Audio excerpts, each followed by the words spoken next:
काफ़ी चीज़ें third year discussions हुई हैं और ऑनरेबल एमएलएज ने भी अपने उनको पूछा है सबको ऑफिसरान को जो इनके इश्यूज थे लोगों के रिलेटेड थे, क्योंकि ये चुने हुए लोग हैं। मैं खुद एक कॉन्स्टिट्यूंसी से चुन के आया हूँ और लोगों की उम्मीदें सरकार से हैं, ऑनरेबल एमएलए से हैं, तो इसलिए लोगों की आवाज़ है हम लोग। तो इसलिए जो बातें हुई हैं वो बातें कुछ चीज़ें जो हैं वो मैं आपसे डिस्कस नहीं करूंगा क्योंकि अंदर वो मीटिंग में हुई, लेकिन इतनी बात जरूर है कि ऑफिसरान को एक डायरेक्शन हमने दे दी कि पार्शलिटी नहीं होगी। ऑनरेबल एमएलए को ऑन बोर्ड लेना पड़ेगा, इनके साथ कंसल्ट करके जो भी सरकार की पॉलिसीज़ हैं, स्कीम्स हैं, उनको इम्प्लीमेंट करना है।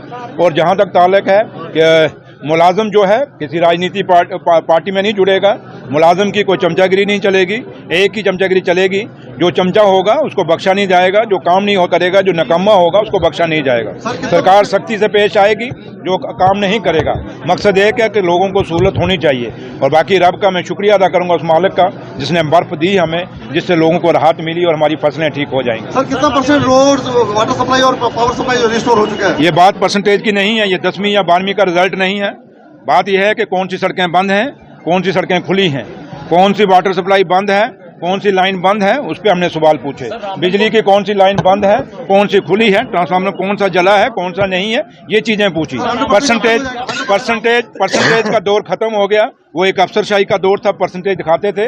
आज परसेंटेज नहीं बल्कि बताएं कि काम कहाँ अधूरा है, कहाँ पूरा है, और सख्ती से वो कह दिया। के अंदर माइनिंग ब्लॉक नहीं है, एग्रीगेट की आने वाले वक्त में रामन के अंदर परेशानी है। इलीगल माइनिंग नहीं चलने देंगे। कुछ क्रैशर्स हैं जो इलीगल माइनिंग यहाँ कर रहे हैं, उनके पर सख्ती से करेंगे, सख्ती कराऊंगा मैं, डीएमओ को पूछेंगे। और बाकी है कि डिप्टी कमिश्नर साहब ने वहाँ, क्योंकि ये जो माइनिंग ब्लॉक है आइडेंटिफाइड डिप्टी कमिश्नर ने करना होता है। और आपको एक चीज मैं बता दूं कि माइनिंग का जो ओवरऑल जो कंट्रोल होता है वो डिप्टी कमिश्नर साहब के पास होता है, क्योंकि डिप्टी कमिश्नर जो हैं हर डिस्ट्रिक्ट के टास्क फोर्स के चेयरमैन होते हैं और एसपी साहब उसके मेंबर होते हैं।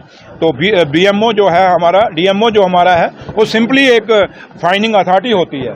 तो लिहाजा डीसी साहब से मैं पूछ लेता हूं, क्योंकि ये बात आपने पहले मुझे कहीं नहीं कहा होता तो मैं अंदर पूछ लेता, लेकिन इतना मैं जरूर कहूंगा कि इलीगल माइनिंग नहीं होने देंगे। और जो ब्लॉक जेन्युइन होगा, जहां से हमारे रिसोर्सेज को खतरा नहीं होगा, हमारी वाटर बॉडीज को खतरा नहीं होगा, अगर वो ऐसा ब्लॉक होगा तो अगर आपकी नजर में होगा हमें बता दीजिएगा, वो ब्लॉक बनवाएंगे और इलीगल माइनिंग नहीं होने देंगे। ट्रैफिक नहीं हुआ था। आप चलें, आज दोनों भाई रात को वहीं रहेंगे। जो नहीं खुला आज ग्राफ के बाद लोगों की डिमांड है कि ग्राफ को वापस दिया जाना। क्या पीडब्ल्यूडी निकम्मा डिपार्टमेंट है? मैं आपको कहूँ ये आपका चैनल आपसे नहीं चल रहा, आपको किसी और को दे दें, ये तो हम फिर निकम्मे हो गए। क्यों देंगे? हम अपनी काबिलियत सिद्ध करेंगे। और जब सुनिए, लोगों को क्या है, डिप्टी चीफ मिनिस्टर जब आपके बीच में खड़ा है, बात रख रहा है और रात को वहां स्टे करेगा, इसलिए करेगा कि मैं देखना चाहता हूं कि पत्नीटॉप क्यों नहीं खुला। और नहीं खुला, जिन ऑफिसरों की लापरवाही है उनके खिलाफ एक्शन लेंगे। और ये नहीं कि हर चीज सड़क पूरी जम्मू कश्मीर में कि हम बीआरओ को दे दें। एक तरफ आप कहते हो स्टेट दे दो, एक साइड कहते हो कि हमें स्पेशल स्टेटस दे दो, एक साइड आप कहते हो, आप लोग ही कहते हो कि जनाब हमारी जमीनें बाहर के लोगों को मत दीजिए, हमारी नौकरियां हमारे बच्चों की बाहर के लोगों को मत दीजिए। उधर से आप कहते हो सबको बीआरओ को दे दीजिए। नहीं होगा।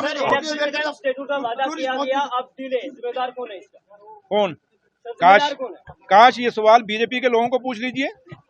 क्या बीजेपी के क्या बीजेपी ने वादा नहीं किया? जब बीजेपी के इलेक्शनों में इलेक्शन लड़ रहे थे बीजेपी के लोग, आप सोए थे क्या? जागना था उस समय। उन्होंने हर जलसे में, इवन के हिंदुस्तान के प्राइम मिनिस्टर ने जम्मू के जलसे में कहा था। पहले सुन लीजिए, सुनिए, सवाल पूछने से अपना जवाब भी सुनिए, जल्दबाजी में मत रहिए। जवाब दे के जाऊंगा, हम उन डरने वालों में से नहीं है। क्या बीजेपी के प्राइम मिनिस्टर साहब ने उसमें यहाँ जम्मू में जलसे में कहा था जैसे ही सरकार का हमारी यहाँ बनेगी, जम्मू कश्मीर में इलेक्शन खत्म होगा, उसके साथ ही हम यहाँ पे स्टेट का दर्जा देंगे। पूछ लीजिए सुनील शर्मा साहब को कि भैया क्यों नहीं आया स्टेट का दर्जा अभी तक। नेशनल कॉन्फ्रेंस का जहाँ जिम्मेवारी है हम निभा रहे हैं, हमें सिखाने की जरूरत नहीं, हम जानते हैं हमारा काम क्या है।